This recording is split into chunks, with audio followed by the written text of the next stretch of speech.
부활하신 주님이 음식을 함께 나누는 곳으로 우리를 초대합니다. 그래서 오늘은 음식 주일입니다. 엠마오로 가는 두 제자에게 음식을 떼어주셨고 또 요한복음에서는 해변에 나타나셔서 음식을 장만하시고 저들을 초청합니다. 그래서 이 주일을 음식 주일이라고 합니다. 음식 주일이라서 제가 개인적으로 이거 붕어빵이라도 사서 좀 드릴까 이렇게 마음 먹었는데 우리 이기현 집사님하고 주숙경 권사님께서 빵을 준비해 주셔서 하나님이 선하게 인도하셨구나 해서 마음 쓰고 너무 감사했습니다. 가실 때 하나님이 주신 선물로 귀한 손길을 주셨음을 감사하면서 그렇게 가져가시면 되겠습니다. 직장 초년생이었을 때 저는 서울에서 수원으로 출퇴근을 했습니다. 아침 일찍 일어나서 통근버스가 동대문에서 차가 출발하면 동대문까지 정신없이 지하철을 타고 내리면 그렇게 가는 일상들이었는데 아침에 눈을 비비고 있으면 어머니는 밥상을 차려놓고 저를 깨웁니다. 그러면 눈을 비비면서 세수도 않고 그 밥을 먹다가 눈이 떠지더라고요. 밥을 먹으면 잠이 깨더라고요. 그렇듯이 아침을 먹으면 뇌의 기능이 활발해진다고 합니다. 실제로 그래서 성인병에도 효과가 있고 당뇨나 혈압이 있는 분들도 아침 식사를 하는 것이 좋다고 합니다. 오늘 사무엘상 14장에도 요나단이 전쟁의 굶주림 속에서 벌집에 꿀을 찍어 먹고 눈이 밝아졌다는 내용이 나옵니다. 실제로 뭔가 음식이 들어가면 이렇게 뭔가 느낌이 달라지죠. 음식물은 피곤한 육신에 새 힘을 주고 그리고 눈이 밝아지게 합니다. 하지만 성경의 창세기부터 시작되는 그 눈이 밝아지는 내용에 좋은 의미에서의 눈이 밝아지지 않은 내용이 등장합니다. 오늘 창세기 3장 17절에 보면 이에 그들의 눈이 밝아져 자기들이 벗은 줄을 알고 무화과 나무 잎을 엮어 치마를 삼았더라 라고 말씀합니다. 선악을 알게 하는 열매를 먹기 전에는 아담과 하와는 전혀 옷을 입지 않았지만 부끄러움을 것을 전혀 느끼지 못했습니다. 하나님의 말씀을 거역하고 선악을 알게 하는 나무를 먹은 이후 그들에게 무언가 부끄러움이 느껴졌습니다. 이런 변화는 결국 아담, 하와 부부가 영혼이 죽음으로써 생겨난 변화입니다. 영혼이 살아있을 때는 하나님과 교통함으로써 그것만으로 행복하고 만족할 수 있었습니다. 그 외의 것들에는 관심이 없었고 아무런 불편함을 느끼지 않았습니다. 하나님의 말씀을 거역함으로써 영혼이 타락하여 영적 죽음에 이르렀을 때 아담과 하와는 영혼의 만족보다는 육체의 만족을 구하는 마음으로 변질되어 갔습니다. 근데 역으로 지금은 너무나 많은 사람들이 부끄러움을 모르는 노출을 합니다. 그것은 또한 하나님이 기뻐하지 않는 또 다른 모습입니다. 저 사람은 나를 어떻게 볼까? 항상 그것을 의식합니다. 하나님이 나를 어떻게 보실까라기보다는 저 사람이 나를 어떻게 볼까? 모든 관계 속의 인생은 자기만 보며 또 가리고 포장하며 살게 됩니다. 생명이 죄인이 된 것입니다. 영원히 살아야 할 영혼은 완전히 죽어버린 시대, 그리고 그러면서 잠깐 살다가 결국 썩어져 버릴 육체의 눈은 밝아졌고, 눈이 밝아졌기에 눈이 밝아지는 쪽으로 이 세상은 발전해 가고 있습니다. 얼마나 많은 것들이 아름답고 시각적으로 예쁘게 변화했습니까?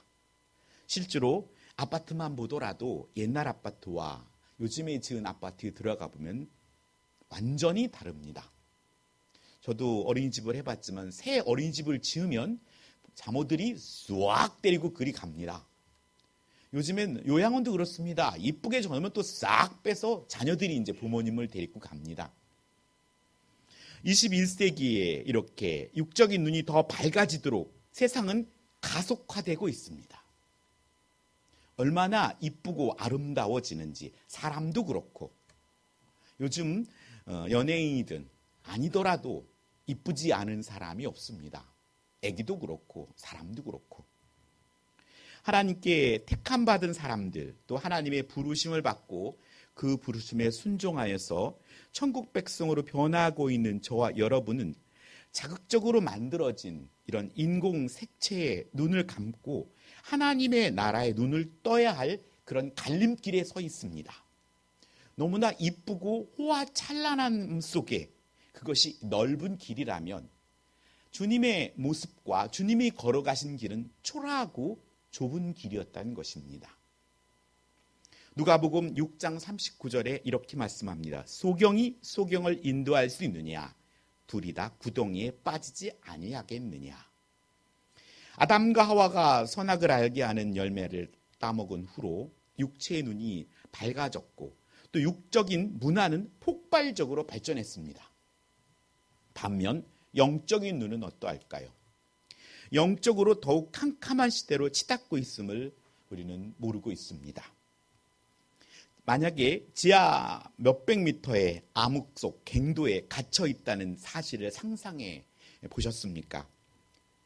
외부에 들려오는 소리와 빛의 소리의 소중함을 알게 될 것이고 그 소리가 알게 될 때까지 아마 두려움과 공포의 시간을 보내게 될 것입니다. 저는 실제로 가끔 그런 공포감을 TV를 보다가 어떤 사람은 이 굴 속을 탐방하는 사람들이 있더라고요. 굴 속을.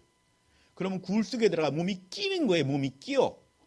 그러면 오도 가도 못하고 그 속에 끼어 있으면 후레쉬 불도 전구가 다 떨어지고 그러면 깜깜한 칠흑 같은 암흑 속에서 그걸 견뎌야 합니다. 죽을 때까지. 그것이 얼마나 큰 공포겠습니까?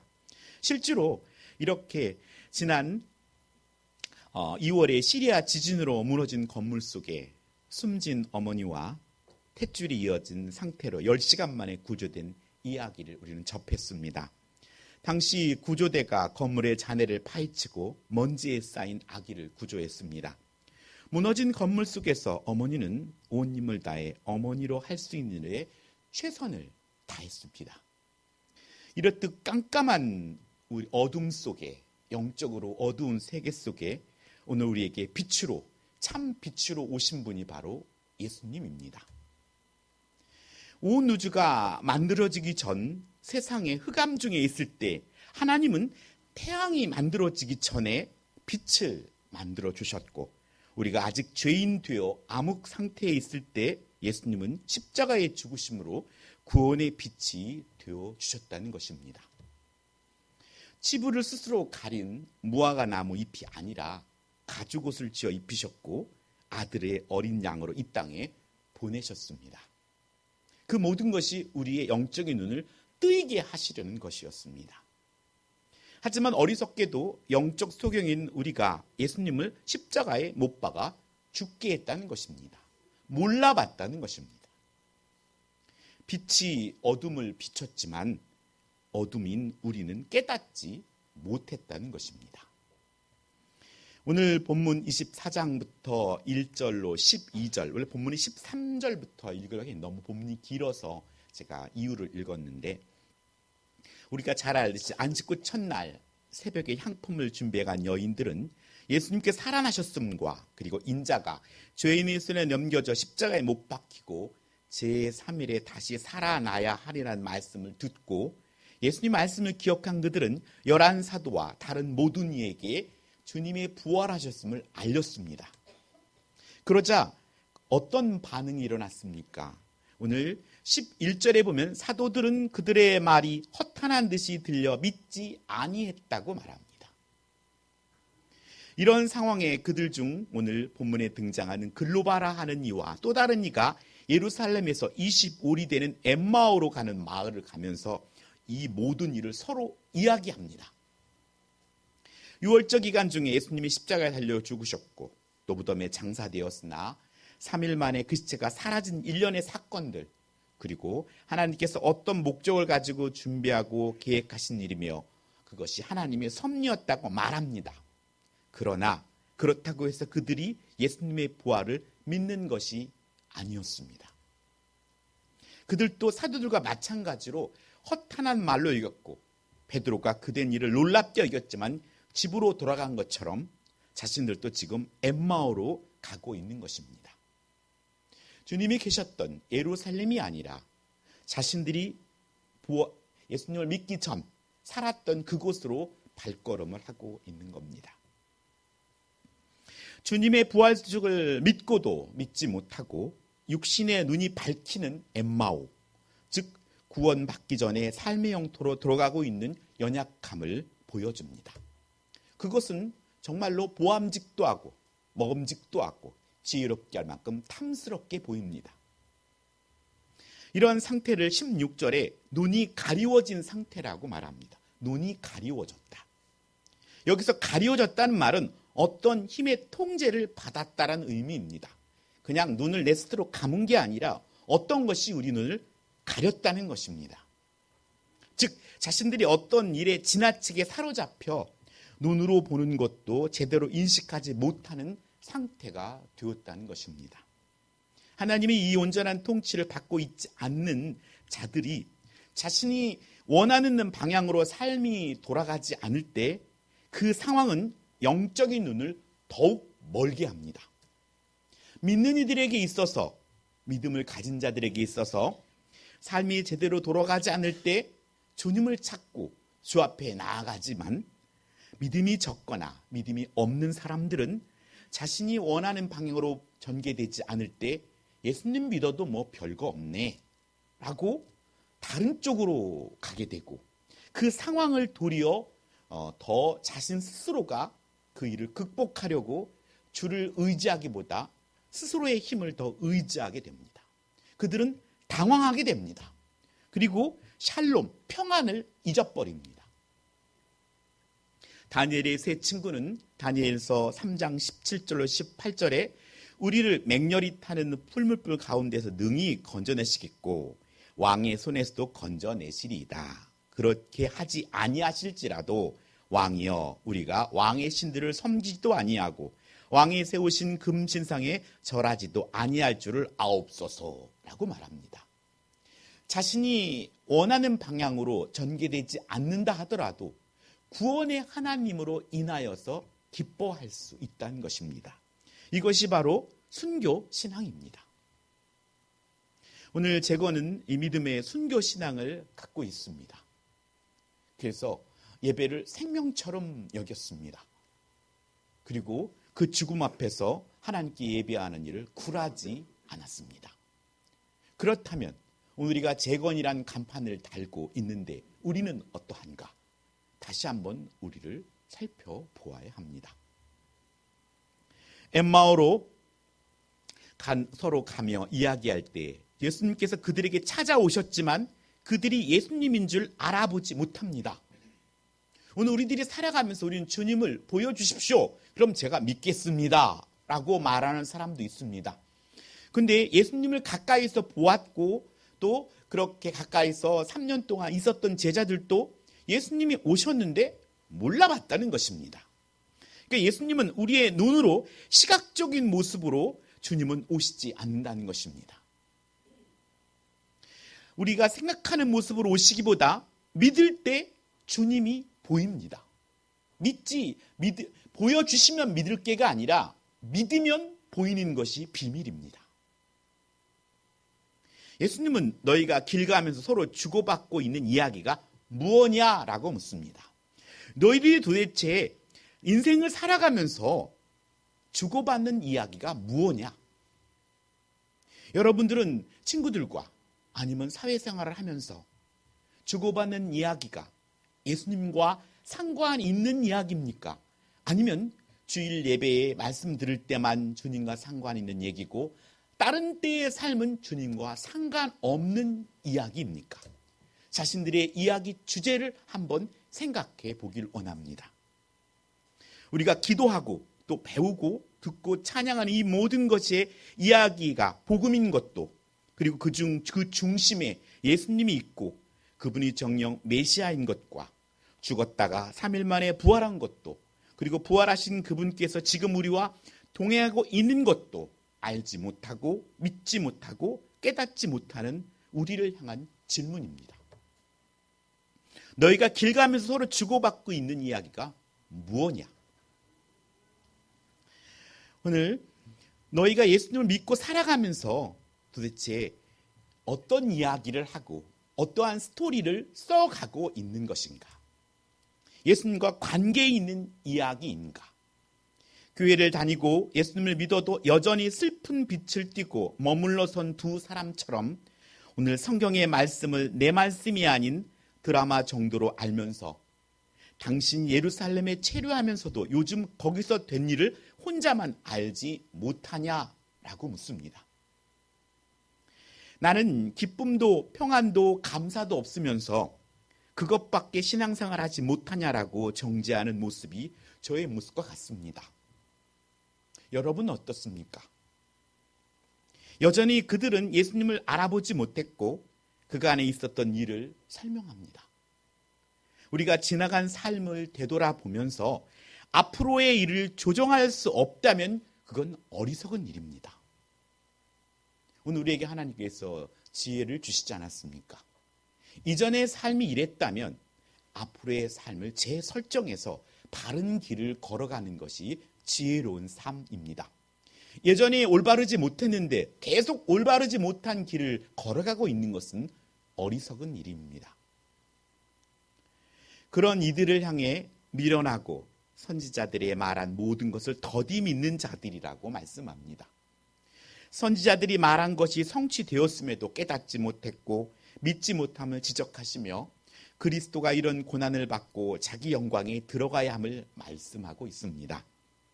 그리고 구약에서 헌하고 있는 예수님 자신에 관한 내용을 자세히 풀어 설명하실 때 그들의 마음이 뜨거워집니다.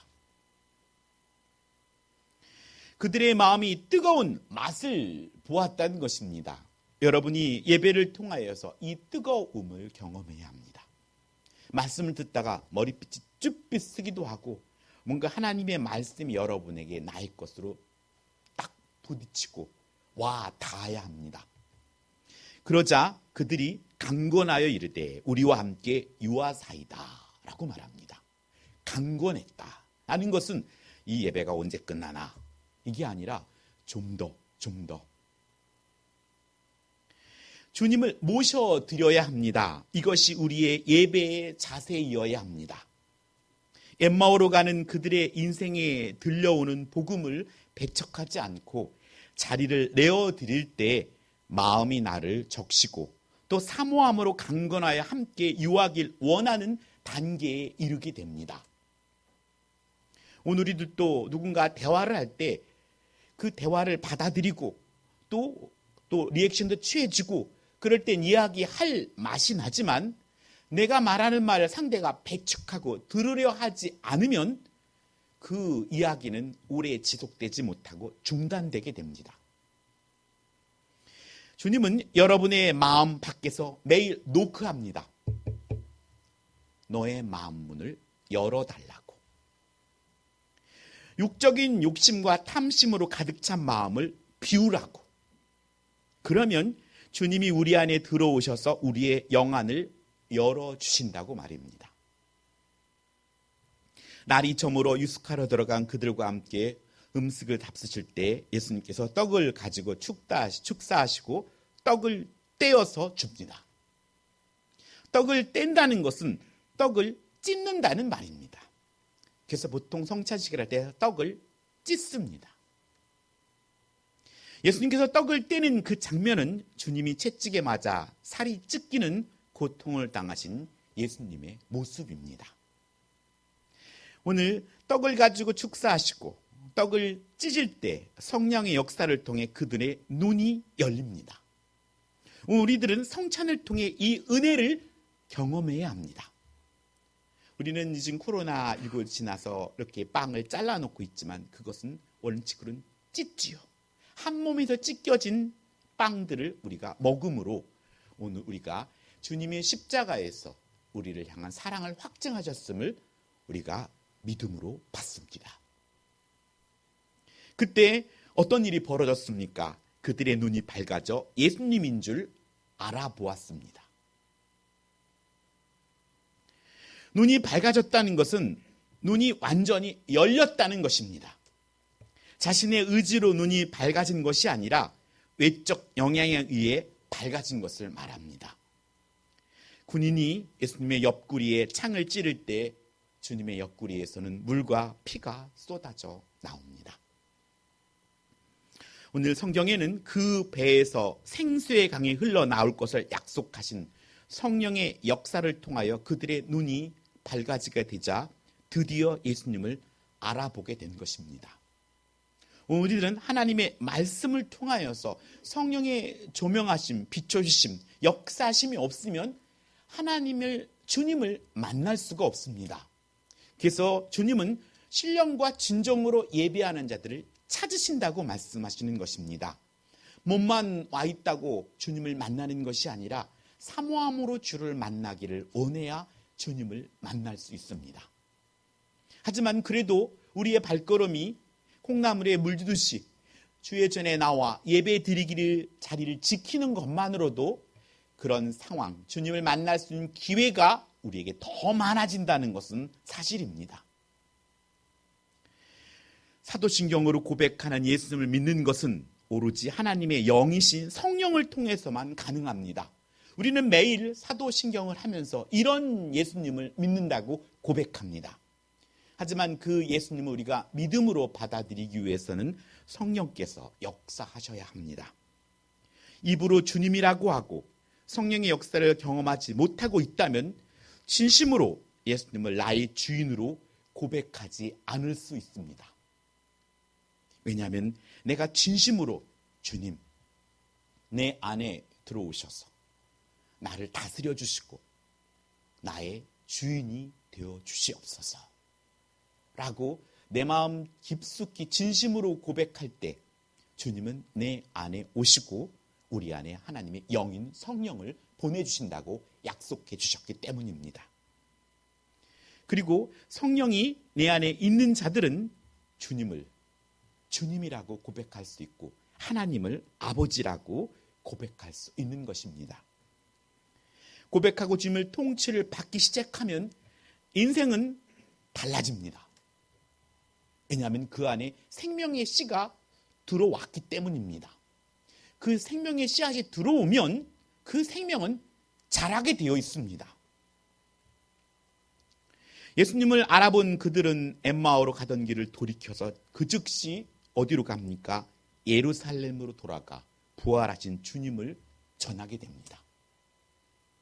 그의 삶의 우선순위가 부활하신 주님을 증거하는 자로 바뀌었다는 것입니다. 혼돈과 공허에 익숙해져 있는 삶은 질서를 통해 질서가 들어오는 것을 빛이 들어오면 고통이 됩니다. 노숙자의 깨끗한 집은 불편합니다. 그들은 무질서에 익숙해져 있기 때문입니다. 질서에는 규칙이 필요하고 규칙에는 의무가 주어집니다. 그 질서를 통해서 참 자유가 주어지는데 혼돈과 공허에 익숙한 인생은 질서 없는 자유, 또 혼돈이 자유인 줄 착각한다는 것입니다. 나무에 붙어있는 나무가 그 가지에서 떨어지는 순간 그 나무는 죽은 것입니다. 하지만 금방 싹 말라서 사그러지지 않습니다. 일정 기간, 시간이 지나면 죽습니다. 하지만 떨어져 있는 것 가지고 그 이파리가 아직 푸릇하고 우리는 살았다고 말하지 않습니다. 그것은 죽은 것입니다. 오늘 우리의 인생도 주님을 떠나 있다면 잠시 100년, 길어야 100년 동안 살아있다고 생각하지만 죽은 것입니다. 죽은 거에게서는 다른 어떤 것도 기대할 수가 없습니다. 오늘 우리 안에 예수 그리스도를 믿는 순간 우리 안에 성령이 우리의 생명의 씨앗이 떨어지면 그 생명을 통하여 우리는 자랄 수 있습니다. 오늘 하나님의 나라의 백성이 지켜야 할 10계명을 지킴으로 잃었던 영적 시력을 확인하시기 바랍니다. 건강검진을 가면 시력 검사를 합니다. 이쪽 가리세요. 저쪽 가리세요. 여러분의 삶 속에 하나님의 10가지 계명은 주일학교 때도 많이 암송했던 것들입니다. 하지만 이 10가지 계명을 여러분의 삶 속에 항상 의식해야 합니다. 하나님 외에 다른 어떤 것을 우상으로 섬기지 않고 안식일을 기약하고 거룩히 지키고 내 부모를 공경하고 살인하지 말고 거짓말하지 말고, 이렇게 또 시기하지 말고, 탐내지 말고, 이런 모든 것들이 우리들이 하나님의 이것이 죄인지 아닌지 하나님의 십계명은 정확하게 분간하게 합니다.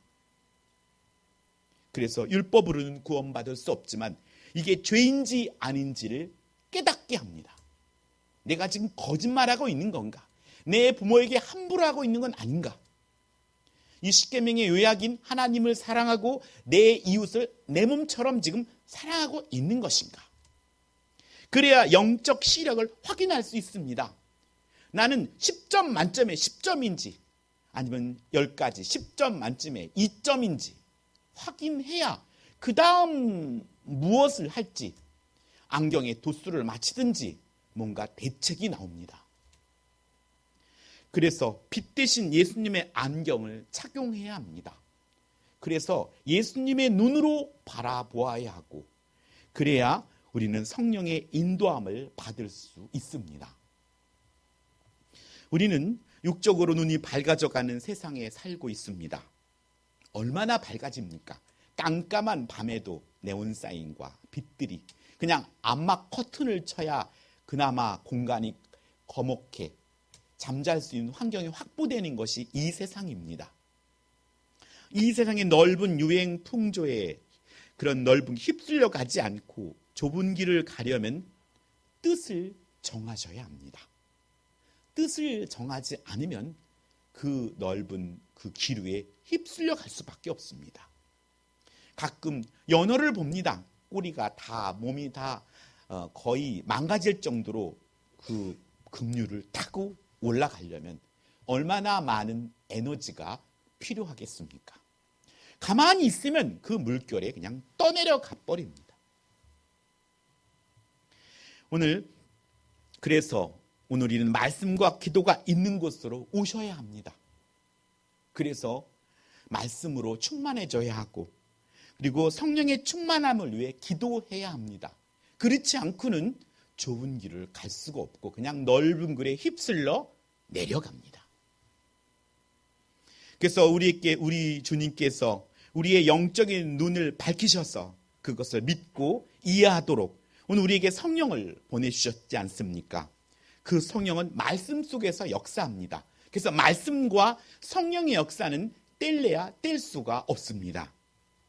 혹시 아직 부활의 소망이 없거나 믿어지지 않는 분이 있습니까? 주님께서 여러분의 영적인 눈을 밝혀주시기를 기도하시기 바랍니다. 그래서 우리가 모두 부활의 소망을 가지고 주님과 동행하며 늘 기쁨과 감사로 살아가시는 재건남석의 온 성도가 되시기를 예수님의 이름으로 축복합니다. 기도하겠습니다. 사랑과 은혜가 충만하신 아버지 하나님 감사드립니다. 하나님, 태초의 인류가 진정 육적인 눈이 밝아졌고 하여서 그 육적인 눈이 밝아진 쪽으로 그들의 모든 삶이 집중되는 것을 볼 수 있습니다. 또한 영적인 지식을 알았다고 또 우리가 영적인 눈이 밝아진 것이 아니라는 것 또한 깨달았습니다. 주님이 축사하시고 떡을 떼어 주시니 영적인 눈이 밝아졌던 것처럼 오늘 주님이 우리의 눈을 밝혀주시지 아니하면 우리는 바른 것을 볼 수 없고 세상에 눈에 보여지는 육적인 것만 관심을 가질 수밖에 없는 연약한 존재입니다. 주님, 말씀과 성령의 역사를 통하여서 우리의 눈이 열어지게 해주시고 주님이 보게 하신 것을 보고 주님이 들려주신 음성을 듣게 하여 주시옵소서. 하여서 하나님 나라 백성으로 살아가길 원합니다. 하여서 진실로 이 100년짜리 눈이 아니라 영혼을 볼 수 있는 영안이 열리게 하시고 그를 위해서 준비하며 또 주님이 기뻐하는 영혼 구원을 향한 그런 복음 전도가 우리에게 있게 해주소서.